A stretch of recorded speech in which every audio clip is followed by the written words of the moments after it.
Despite Tim Cook's most valiant efforts to get you to believe that the only laptop you'll need in the future is the iPad Pro with its optional folio keyboard accessory, Apple partner Adobe thinks that creatives will want to carry more than just a tablet to complete their projects. We had a chance to sit down and chat with David Macy, Director of Mobile Product Marketing, Creative Cloud at Adobe, to talk about the iPad Pro, Microsoft's Surface Pro 4 and Adobe's app strategy with Apple's biggest tablet to date. Some of Macy's answers will surprise you, but Adobe is bullish on the mobile market, claiming that mobile devices will drive the greatest revolution in the creative process since desktop publishing in the 1980s. Not a desktop replacement. During a launch interview with UK publication The Telegraph, Apple CEO Tim Cook hyped the company's large format tablet as a productivity powerhouse, saying it's a suitable laptop alternative for many users. "I think if you're looking at a PC, why would you buy a PC anymore? No really, why would you buy one?" said Cook. Yes, the iPad Pro is a replacement for a notebook or a desktop for many people. They will start using it and conclude they no longer need to use anything else other than their phones. Cook noted that he travels with just his iPhone and his iPad Pro, opting to leave his MacBook at home. While the iPad Pro can be a great system for productivity for many users, Adobe's Macy thinks creative professionals may still need to rely on a powerful desktop at work. You can do a tremendous amount of design and concepting work on the iPad Pro by itself, but I don't think that most people are ready to move their entire production workflow to the iPad, Macy said. And that's why integration with the desktop is very important. In an example, Macy said he may be working on a layout for a website, where he can use the iPad Pro for retouch imagery and typography.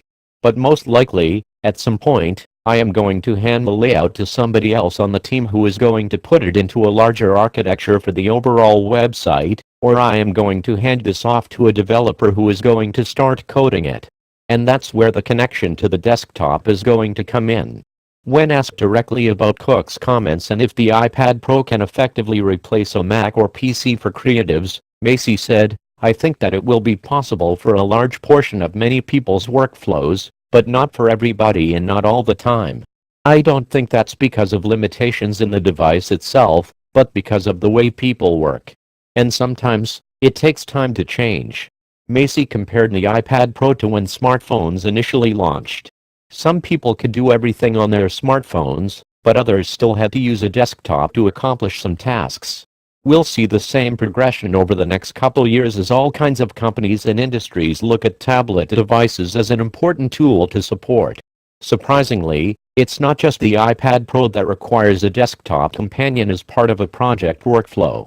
Even as the competing Microsoft Surface Pro 4 is capable of running the full version of Photoshop and Adobe's Creative Cloud, creative professionals are still going to have to rely on a desktop at some point during their workflow. The same thing is going to happen with the Surface Pro, Macy said. The difference here is with collaborating with other people, not necessarily about the difference in the OS that will drive projects back to the desktop. Macy said that a lot of Adobe's customers are now using on average at least 3 devices each, 2 of which are desktops or laptops, one at work and one at home. The third device is a smartphone, Macy said, and that could be either an iPhone or an Android. We're starting to see more pickup of people using tablets, like the iPad, and that's where the iPad Pro comes in, Macy said. With previous iPad models, a lot of creative people thought they were going to use them as tools for creativity, but they didn't have the functionality they needed. Some of the features lacking on older iPad releases include small displays, low-resolution screens, lack of performance and apps that are not capable enough.